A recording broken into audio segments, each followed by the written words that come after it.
Ok, adelante con tu pregunta, Pamela. Profe Giselle. Ay, Pero ok, sorry. cuando se aplicó el DOE, nosotros decidimos utilizar esto, pero esa no es la pregunta, ok. Aquí, el Confirmation Run Planning, including number of runs, run size, sample planning, and acceptance criteria. Eso no va aquí, Mm, dale para arriba. ¿Eso está en qué sección? en la 4.5. Ok, esos son los resultados. Sí, eso es verdad de abajo. Eso debería de ir en la parte de confirmation runs. Entonces, ¿lo eliminamos? Sí, eso lo puedo eliminar. Ok, otra cosa, profe. En Ujú. la base de datos, normalmente, bueno, la que usted enseñó, eh, no sé si se ve, ajá, que normalmente en todos está solamente un mínimo y un máximo, no hay un valor en el medio.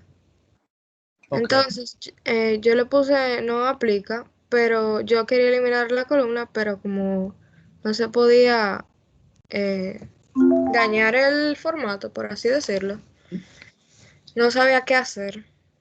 ¿Qué usted recomendaría? mira, es una excelente pregunta, es una muy buena pregunta. Tú puedes ir al optimizador de respuesta que tú tenías abierto ahora mismo. Ajá. Ok, ok. Mira qué pasa. Para los que quizá no están familiarizados, lo que Giselle tiene aquí en pantalla es el gráfico de optimizador de respuesta. El número que ella tiene en rojo, que le aparece en rojo arriba, es el, la configuración óptima de los parámetros para, para el resultado que nosotros tenemos, que queremos.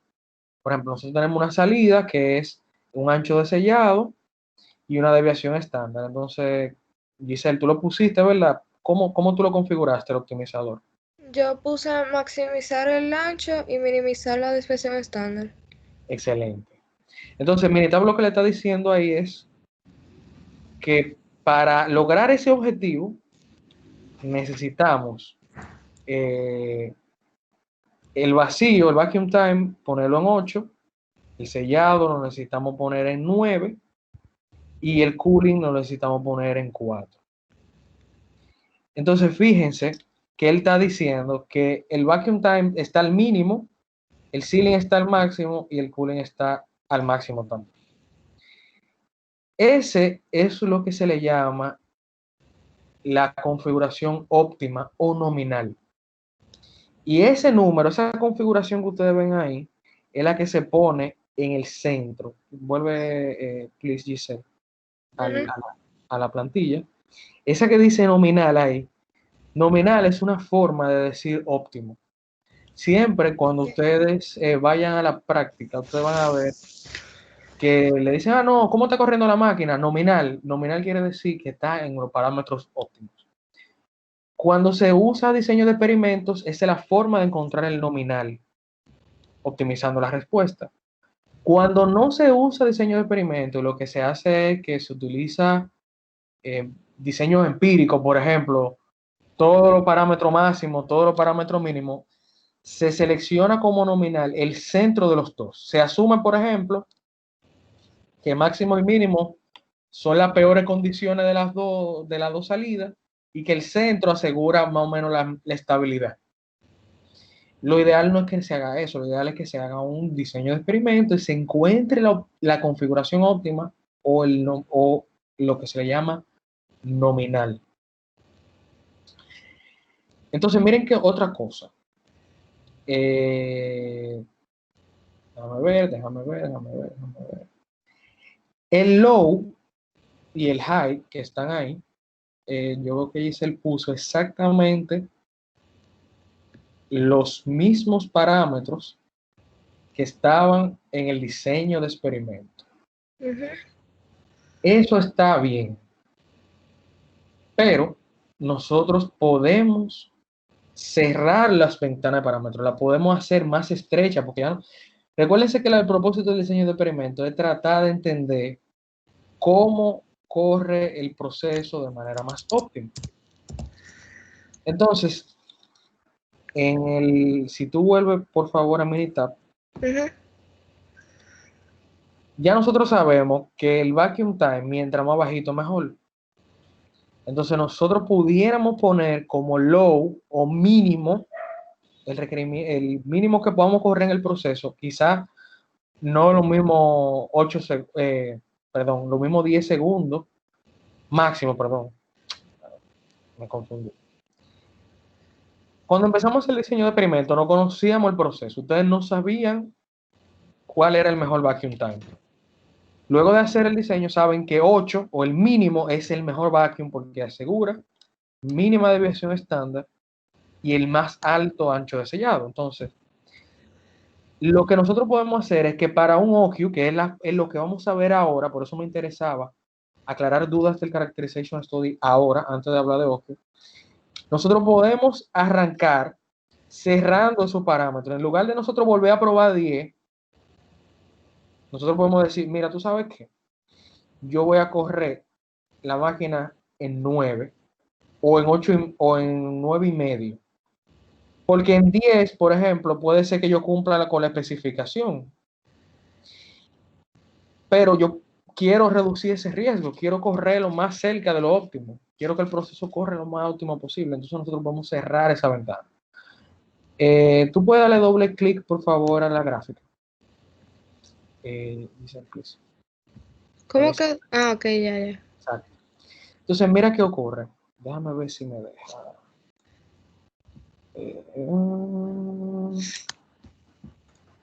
Déjame ver.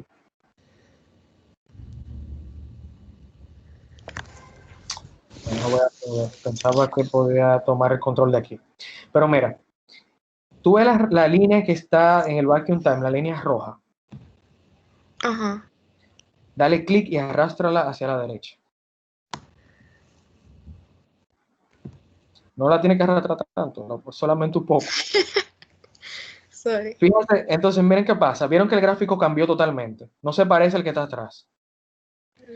Minitab le está diciendo ahí qué pasaría si ustedes corren el proceso dejando el parámetro de vacuum time en 10 y los otros iguales. Entonces lo que le está diciendo es, bueno, mira, si tú haces eso, si tú corres en 10, ese parámetro, tu ancho de sellado va a ser ahora 0.3395. Quiere decir que va a ser más ancho que antes. Antes, atrás, fíjense que decía en la ventana que está atrás, .3385. ¿Te fijas, Gisela? A la izquierda, a la izquierda, a la izquierda, afuera, Yo sigo buscando. en la gráfica que está atrás, Ok, ya. el azul, ¿Cuál fíjate de? Ah, abajo, el de abajo. ¿Ves? 0.3385 y en la nueva configuración dice 0.3395. O sea, quiere decir que si tú subes el vacuum time, tú tienes un ancho de sellado más alto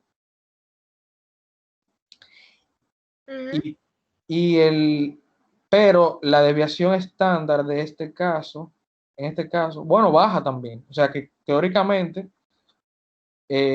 nosotros tenemos mayor, bueno, bajó, sí, bajó. Nuestra desviación estándar bajó y nuestro ancho subió. Quiere decir que quizá nosotros nos va mejor manteniendo eso así. Esta gráfica puede ser que sea más deseable, aunque la deseabilidad general bajó completa. La deseabilidad general es esa D que dice arriba, Sí. 0.7317. Minitab dice, mientras más alto es el número D, que es la deseabilidad, más óptimo es. Puede ser que haya algo que se haya afectado, que quizá no disminuye la deseabilidad, según la configuración que Giselle puso. Entonces, ustedes pueden jugar con ese gráfico y con esas líneas rojas y sin necesidad de correr el proceso otra vez, de ir a la máquina de nuevo, ustedes tienen chance de simular eso, de qué pasa si yo corro ahora con el ceiling al mínimo, y qué pasa si corro con todo al máximo. Ponlo todo al máximo, por favor. Todo está al máximo. Bueno, todo está al máximo. Eso sería, por ejemplo, una corrida high. Ponlo todo low ahora. Todo al mínimo. Todo al mínimo. Las 3 parámetros al mínimo. Fíjense cómo ahí hubieron algunas líneas que se volvieron hasta curvas. Esto. Exacto, esa es la deseabilidad compuesta. Entonces, fíjate que a todo al mínimo, el ancho de sellado baja del óptimo, dice 3751, 0.3751, y la deseabilidad bajó muchísimo. Entonces, todo eso depende de la configuración que se le haya puesto al optimizador de respuesta.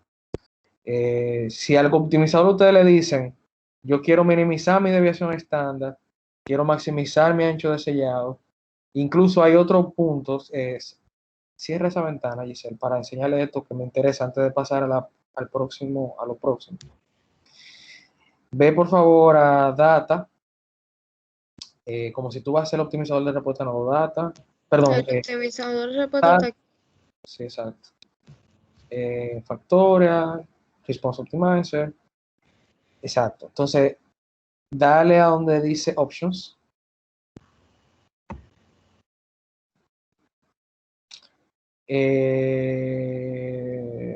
No era él. Dale a Cancel, please. Okay. Setup. Exacto. Entonces, miren qué pasa. Ustedes le pueden dar prioridad a la optimización. Por ejemplo, quizá para nosotros es más importante que el ancho de sellado se cumpla. El weight y el importance, ustedes lo pueden cambiar en función a números que van de 0.1 a 10. Por ejemplo, si ustedes quieren hacer más importante el ancho de sellado, pueden poner una importancia de 10.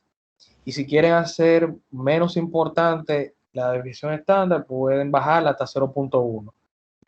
Y lo que va a hacer el optimizador es que va a jugar la deseabilidad, va a cambiar y le va a dar más importancia al ancho.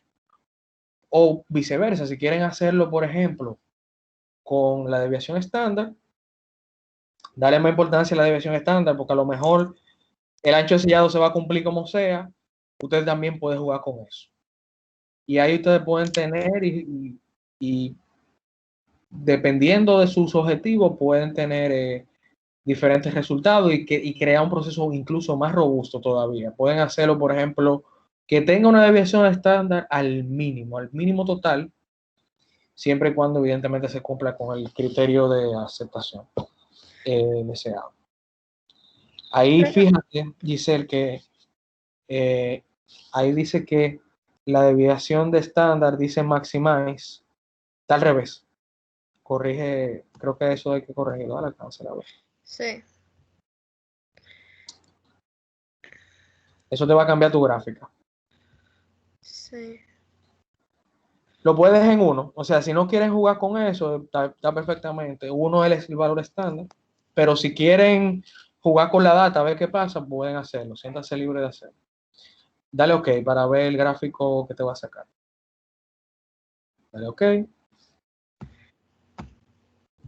Y eso te va a sacar un gráfico, creo que diferente ahora.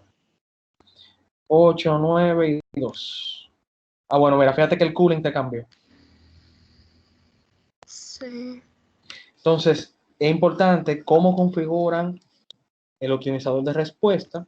Y ya en base a ese optimizador, ustedes no tienen, o bueno, no es que no tienen,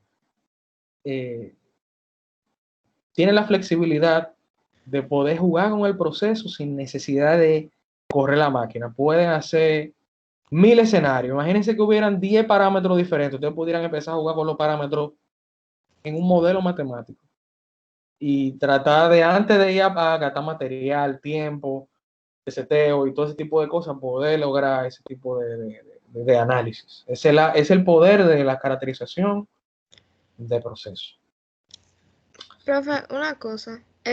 Cuando usted está explicando lo del nivel de importancia y el weight, Sí. en ningún momento, o sea, nosotros no tenemos ninguna base para decir cuál es más importante. No, ustedes como analistas son libres. Incluso en el planteamiento del problema yo no les dije que usaran ni una ni la otra. O sea, ustedes pueden analizar su data y ponerlo así mismo, se le dio más importancia en el análisis, si se le dio más importancia al ancho de sellado por X o Y razón, o se le dio más importancia a la desviación estándar por X o Y razón. Ustedes son libres, ustedes ahí pueden jugar como ustedes quieran con eso. Yo ahí no tengo problema, siéntanse libres. Ok, gracias. Súper. Más preguntas, chicos, dudas sobre el characterization. Bien, entonces, ¿qué pasa? Adicionalmente a eso, al characterization, ahí mismo ahí abajo hay un punto que habla de confirmation runs. La idea de la corrida de confirmación es demostrar que lo que dice el optimizador de respuesta realmente es la realidad, se puede llevar a la realidad. No es solamente quedarnos en un modelo matemático, sino que es demostrar que realmente lo que obtuvimos con el modelo matemático que acabamos de hacer se traduce en datos reales, en algo que sí es lograble. En este caso, en nuestro proyecto, ¿qué hemos decidido? Hemos decidido no hacer corrida confirmatoria. Las corridas confirmatorias normalmente son reservadas para procesos que son de alto riesgo y que nosotros necesitamos estar bien seguros de lo que estamos haciendo antes de pasar a la próxima etapa de la validación. Y la próxima etapa de la validación no es otra cosa que el OQ o el Operational Qualification. Entonces, ¿qué vamos a hacer? Yo no lo he habilitado todavía en la plataforma, en el aula virtual, pero al finalizar la clase sí lo voy a hacer. Y este es lo entregable de la semana próxima. Está el Operational Qualification. El Operational Qualification es un protocolo que nos sirve a nosotros básicamente para dejar fijas esas condiciones operativas que nosotros acabamos de identificar. Y el protocolo de cualificación, el OQ, su objetivo principal es ese. O sea, es que nosotros veamos las condiciones operativas del proceso y que nosotros demostremos cuáles son esas ventanas operativas, esos límites de especificación, tanto máximo como mínimo, que nosotros podemos utilizar para correr el proceso en el día a día. Entonces, cuando ustedes abran el OQ, ustedes van a encontrar, obviamente, la misma documentación, información que ya ustedes manejan del proyecto. No tengo que entrarme en esto otra vez de nuevo, pero sí le explica qué ocurre para el OQ. Déjame yo cerrar este documento. Vamos a esperar que esto abra.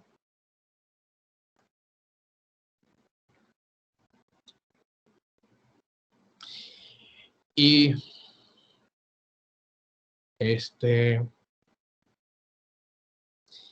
dentro de lo que ustedes van a ver varias cosas. Vamos a leer el planteamiento del problema. Siempre mi recomendación es lean el planteamiento del problema. No es largo, o sea, son este párrafo. Este párrafo fue la guía de todo lo que hay que hacer. Yo normalmente les explico qué en práctica es en el protocolo, pero nosotros tenemos que... Es bueno que ustedes lean esto porque es un refresh de lo que vemos en clase. Entonces, lo primero es que en este entregable nosotros vamos a hacer 2 en 1. En el caso 5 y 6, nosotros hicimos por separado IQ, protocol, y luego hicimos el reporte la semana siguiente. En este caso, que es el caso número 8, vamos a hacer las dos cosas juntas. Vamos a hacer IQ protocol, OQ protocol y OQ report. Si le damos clic aquí, vamos a encontrar las plantillas. Les invito nuevamente a que lean el planteamiento del problema y que siempre utilicen las plantillas que le indique el planteamiento del problema. Vamos a abrirlo. Vamos a abrir eso.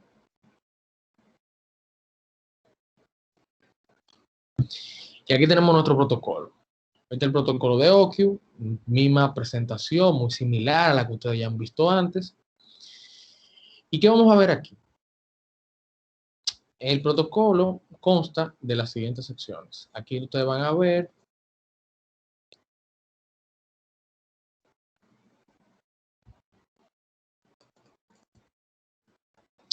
obviamente un propósito, un alcance, descripción del equipo. Esa descripción ustedes la tienen desde el IQ, pueden reciclarla, vamos a decirlo así aquí. Y dentro de la descripción del equipo ustedes tienen algo que se llaman instrumentos del equipo. Los instrumentos son esos sensores calibrados que están instalando dentro del equipo. En el IQ, no, en el planteamiento del problema y en lo que ustedes pudieron ver, había un instrumento calibrado.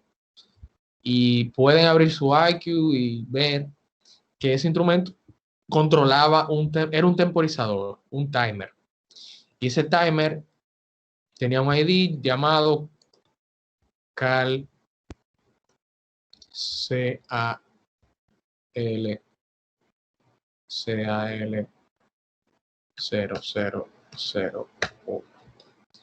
Ese calibration instrument, ese equipo calibrado, calibrated instrument, tenía o controla varios parámetros. ¿Cuáles son esos parámetros? Lo que Giselle mostró. Controla tiempos de vacuum, o de vacío, tiempo de sellado y tiempo de enfriamiento. Entonces, ese calibration también tiene un rango de calibración. Y esto es muy importante. En la práctica, señores, hay mucho problema con esto que voy a explicar ahora. Pasa muchísimo que se calibra un instrumento como ese temporizador en un rango. Por ejemplo, en el IQ se calibró esto, creo que de 0 a 20 segundos. Seconds. Esto es un ejemplo nada más para que ustedes lo vean. O sea, esto es parte del texto azul que no tiene que quedarse aquí necesariamente. Es para que lo vean. En el IQ se calibra, por ejemplo, así.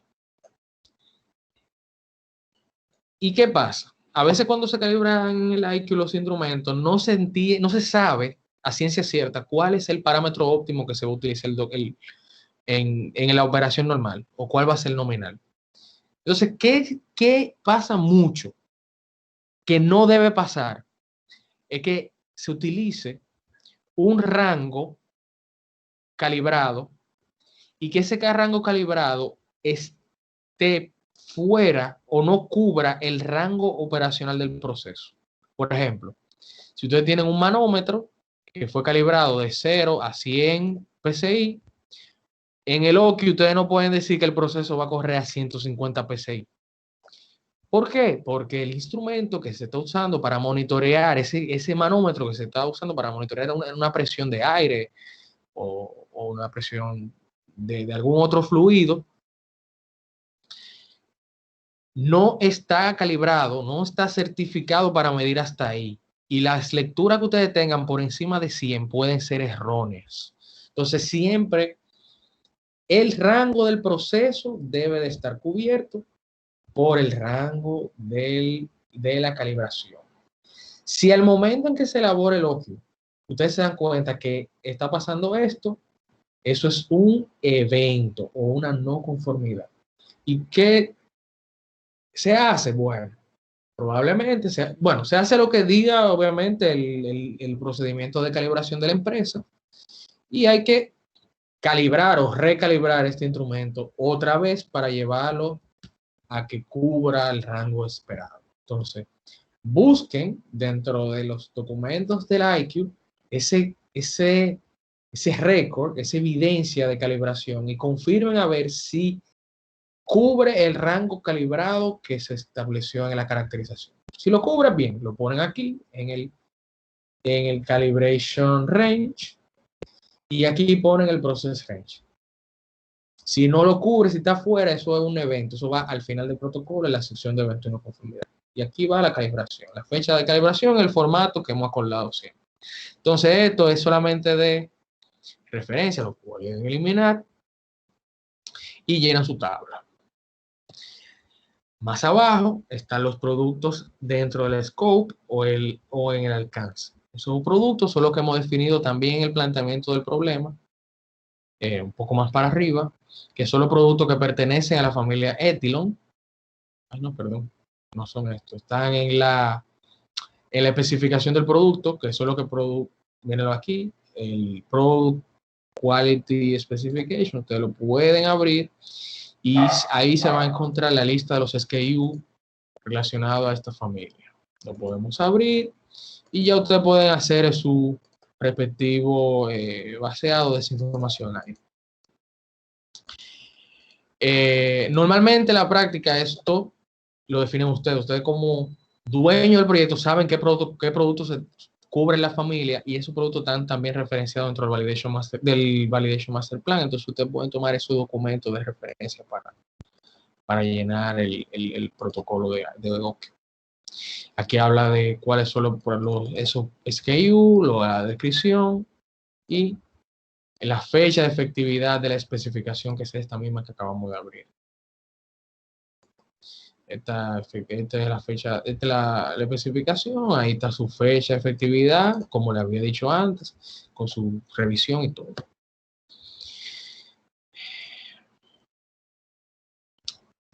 Luego, ustedes van a encontrar en el planteamiento del problema los materiales. Obviamente, aquí va primero qué producto se va a utilizar para hacer la validación, el worst case, y cuáles son los componentes que lo constituyen, una lista de componentes. Como a manera de refrescamiento, el worst case es aquel producto que puede representar a los demás productos de la familia, o que es el peor caso, el que es más propenso a fallar. Si todos los productos son iguales o usan exactamente el mismo material, por ejemplo, en esta familia todos los productos usan el mismo pouch, no hay un worst case. Ustedes pueden usar un producto X no como worst case, sino como representativo. Por eso yo le digo que a mí no me gusta mucho la palabra worst case, pero ver cómo la industria, o como aquí nosotros como industria de dispositivos médicos hemos definido el producto representativo dentro de lo que. Luego está la parte de los CQAs. En los CQAs ustedes van a decir qué está dentro del alcance del OQ. Recuérdense que el OQ es un protocolo que se utiliza para cualificar una máquina. Y en este caso el OQ va orientado a la Backmaster. El OQ va orientado a la Backmaster. Es un protocolo orientado a un equipo. Es un protocolo de la fase 1 de cualificación, que es cualificación de equipos. Entonces, aquí vamos a poner exclusivamente esos documentos, los atributos de calidad, de dónde vienen. En este caso aquí dice el documento es el 311D, que es que es la especificación, que ahí están listados todas las características de calidad del producto. El título de ese documento, que es este título grandototote que está aquí arriba. Fecha de efectividad. Y aquí dice cuál es el atributo crítico o el atributo crítico de calidad que vamos a evaluar. En este caso son los atributos de calidad que tienen que ver con empaque. No, aunque el producto tiene otros atributos críticos de calidad, como el OQ está enfocado en la máquina de empaque, nosotros nos vamos a enfocar ahí. Ya más adelante, cuando hablemos de PQ, sí vamos a tocar los demás requerimientos del producto y vamos a ir evaluando. Entonces luego están los parámetros. ¿De dónde vienen los parámetros? Pregunta la sección 7.1. Esa sección nos pregunta eso porque nosotros tenemos muchas formas de encontrarlos y de definirlos. Y en este caso ustedes acaban de hacer una caracterización. Esa caracterización le ha servido para ustedes identificar cuáles son esos parámetros críticos, que fue lo que acabamos de ver en pantalla. Entonces aquí ustedes van, lo único que tienen que poner es eso mismo. Se hizo una caracterización, número, si es 01 noviembre 2020 o 02, dependiendo del grupo que sea, en la cual se identificaron los parámetros críticos del proceso.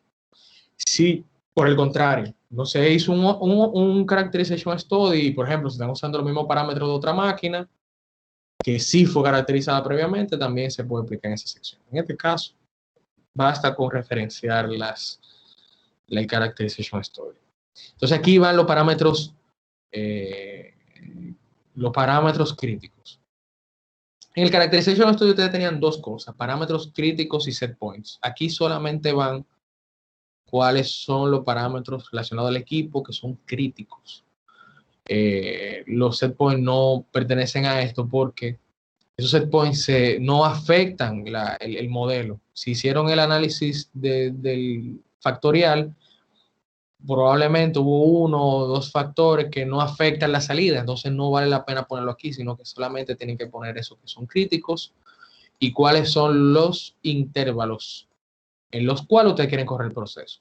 Esos intervalos no necesariamente corresponden a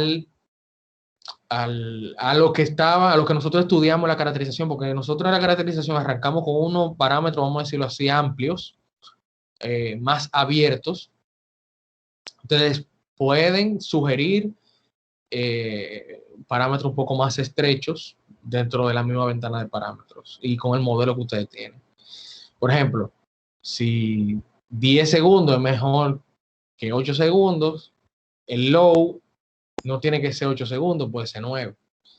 Lo que sí es que tienen que definir una ventana y esa ventana que van a definir aquí, ese mínimo y máximo, tiene que coincidir con lo que ustedes pongan hoy en la caracterización. Si en la caracterización te dicen que el parámetro va a 10 en mínimo y en máximo va a 12, este OQ, su OQ y el characterization tienen que coincidir porque es una progresión. Nosotros estamos avanzando en la validación del proceso y no podemos agarrar y hacer una caracterización para después nosotros mismos contradecirnos con ella.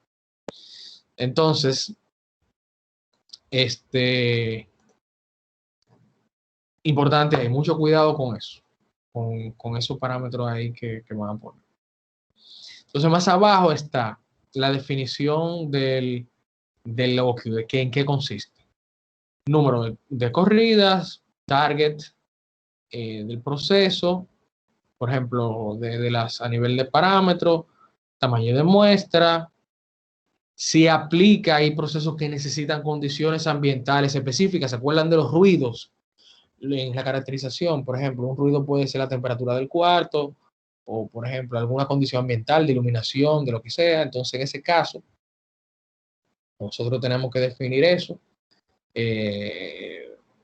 Aquí, en esa sección, hay algunas máquinas que necesitan algún tipo de condiciones especiales entre corridas. Por ejemplo, la máquina, los que trabajan con moldeo aquí saben que antes de pasar, por ejemplo, a producir entre una pieza, por ejemplo, en un color y en otro color, hay que iba a decir que sangrar.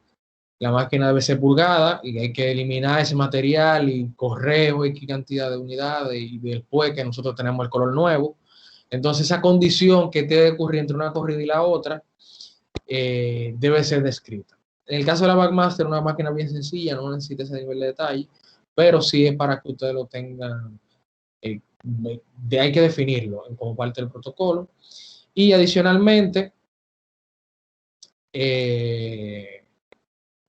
documentación relacionada a la máquina. Entonces, todo eso que le pide ahí arriba, uno lo va explicando un poco más aquí abajo.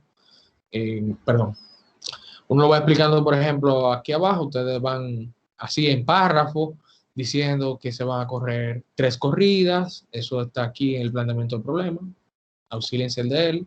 El planteamiento del problema le dice que son 3 corridas, por condición, 3 low y 3 high.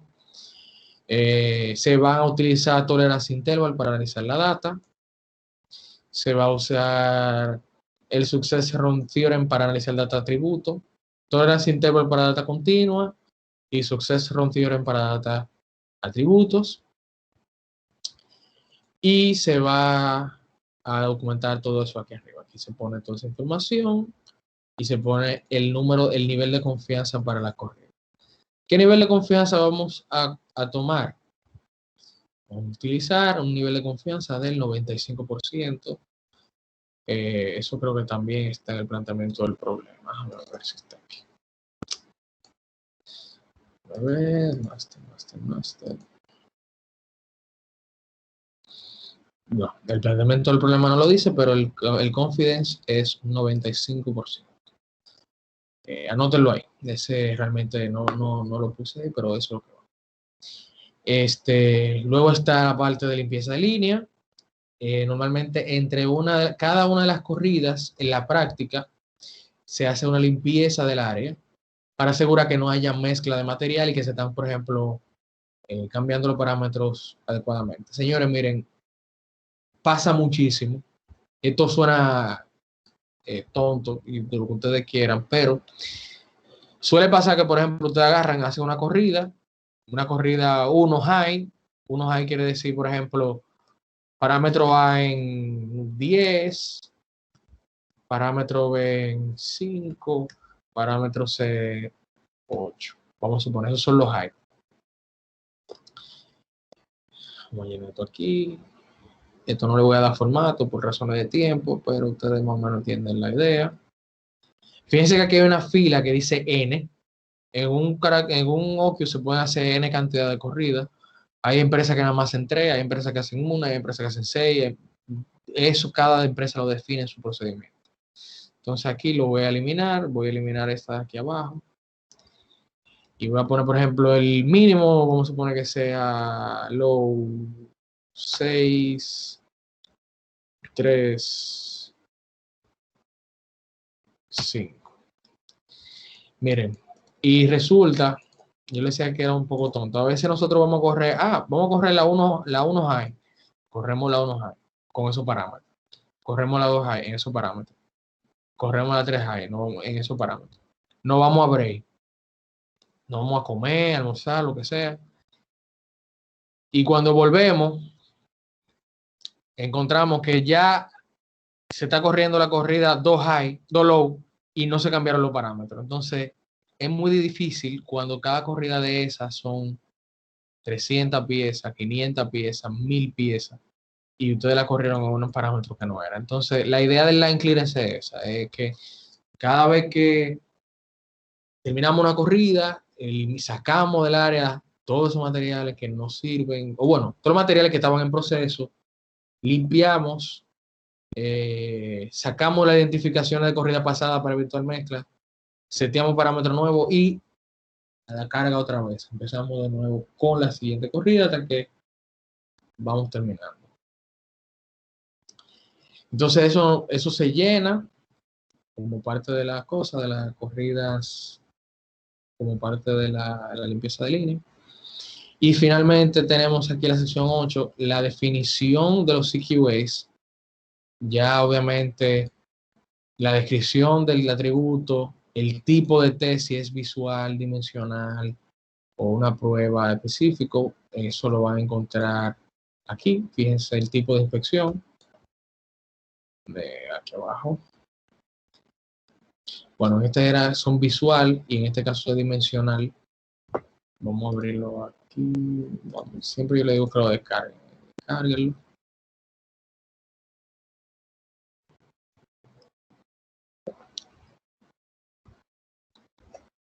Y ustedes van a ver que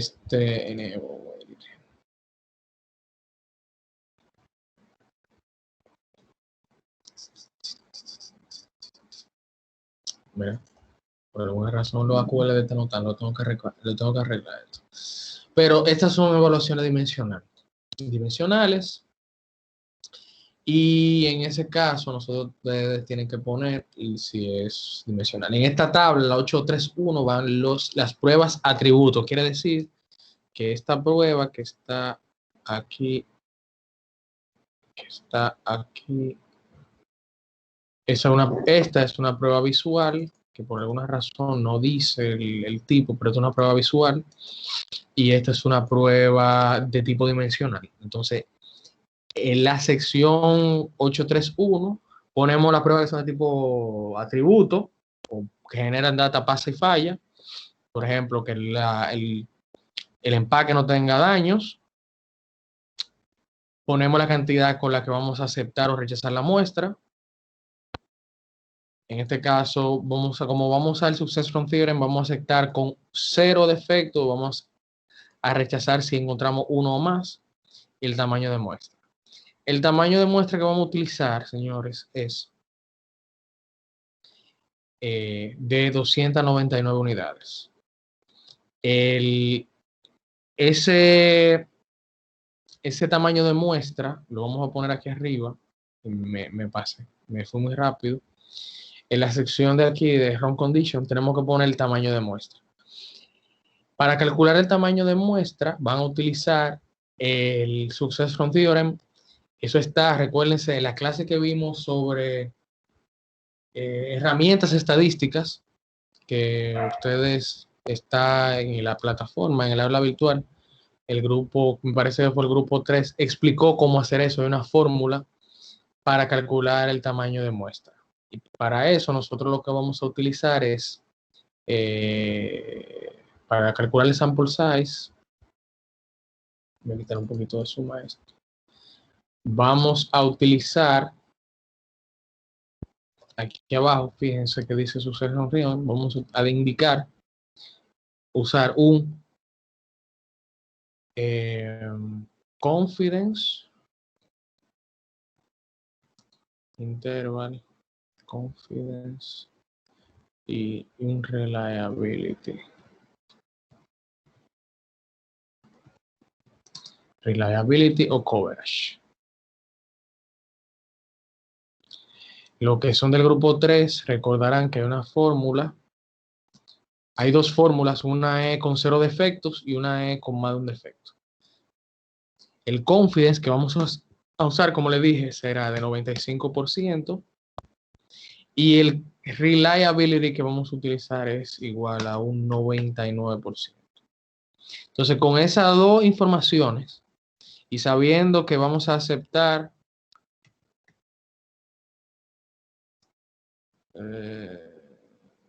with 0 defects.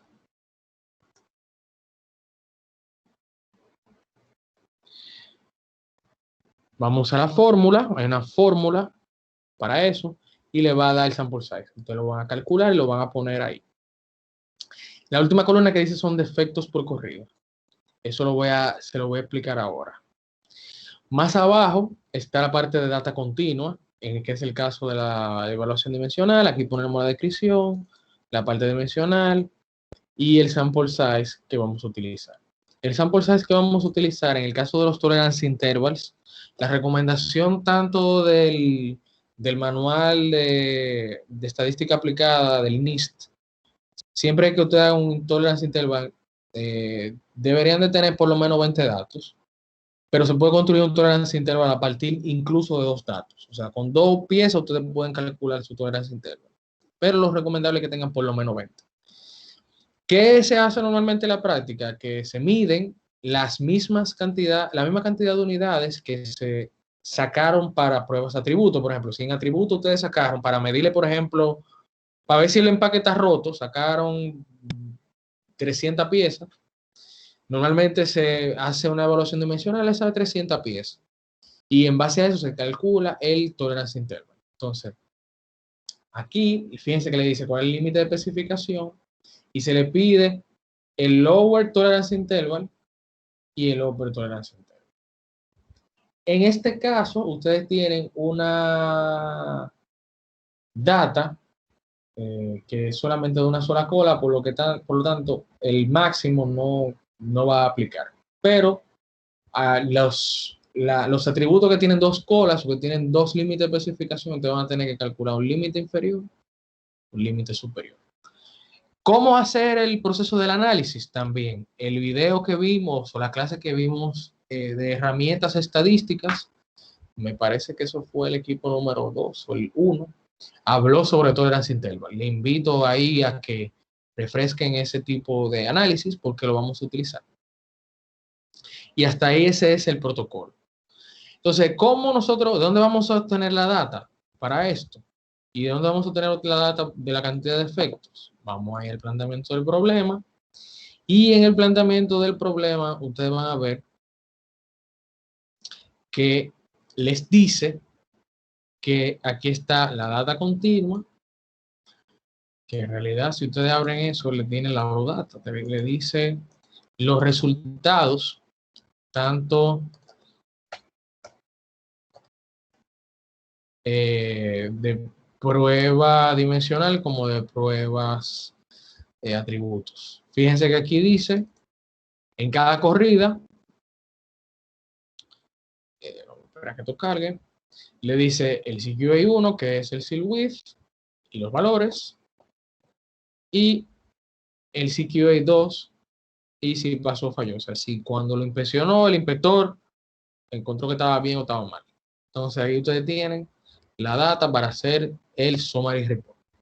El summary report se va a trabajar con la misma plantilla que ustedes usaron para el IQ.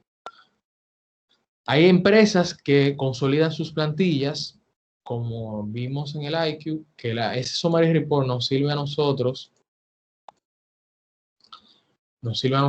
para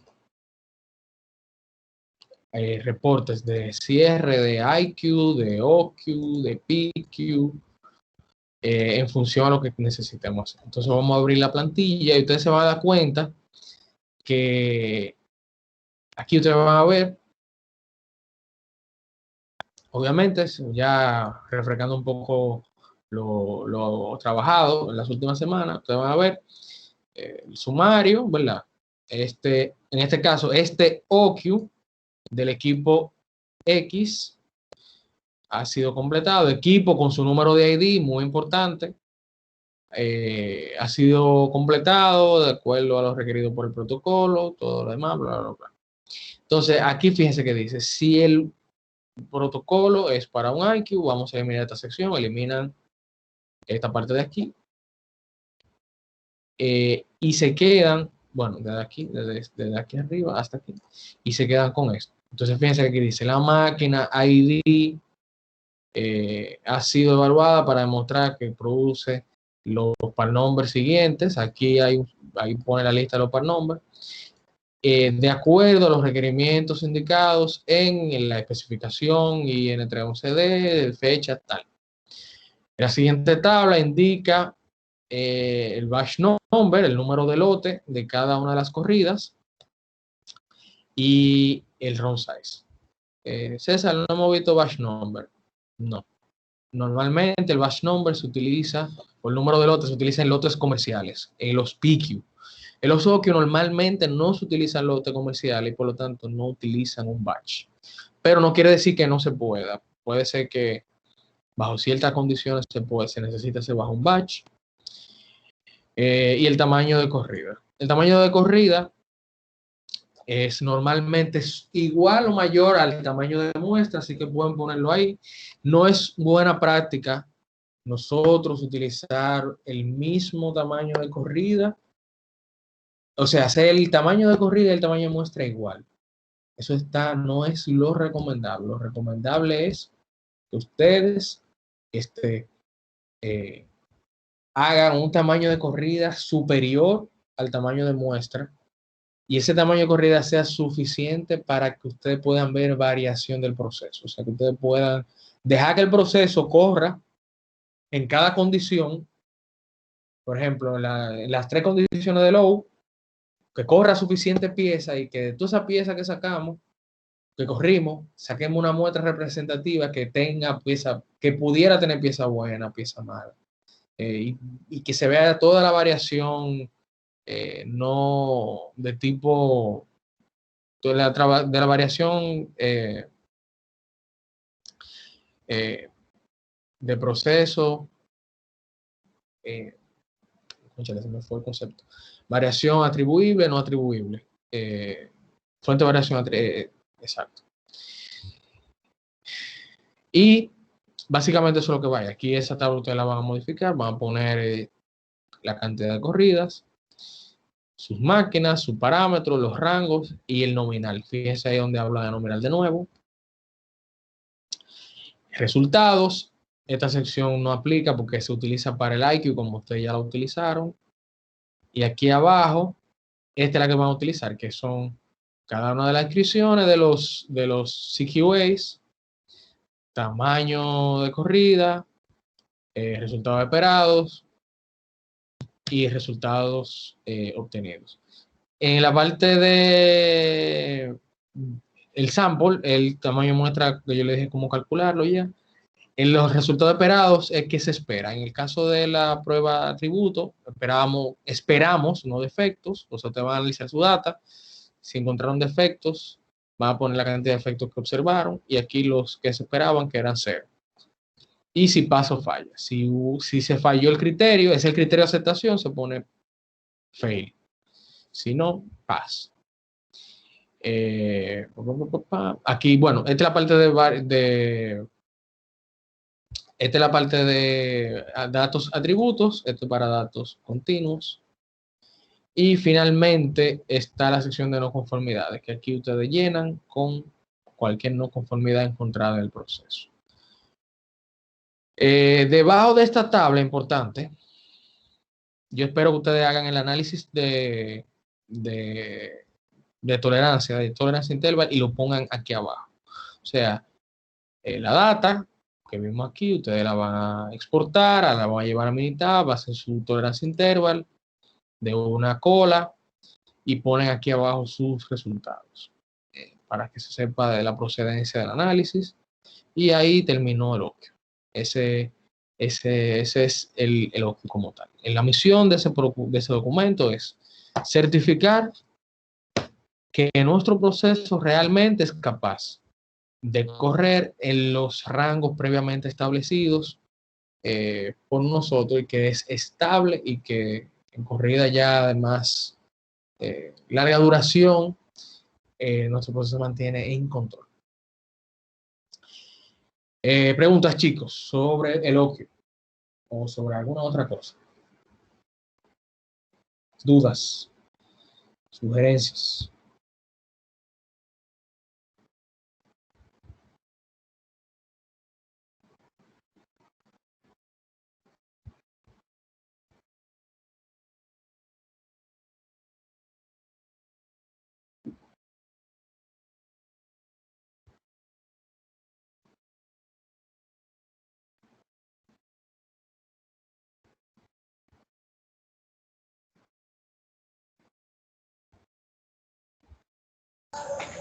Bueno, hay que desarrollarlo. Eso es lo que queda. Hay que darle ahí, sin miedo a nada. Exacto. Bien. Nada, señores. Por el día de hoy es el contenido que teníamos. Ya ustedes saben, characterization mañana y los puntitos que conversamos antes de la clase, bien importante. Sin más nada, muchísimas gracias por la asistencia y nos vemos, si Dios lo permite, el jueves. Bye, profe. Bye, bye. Muchas gracias.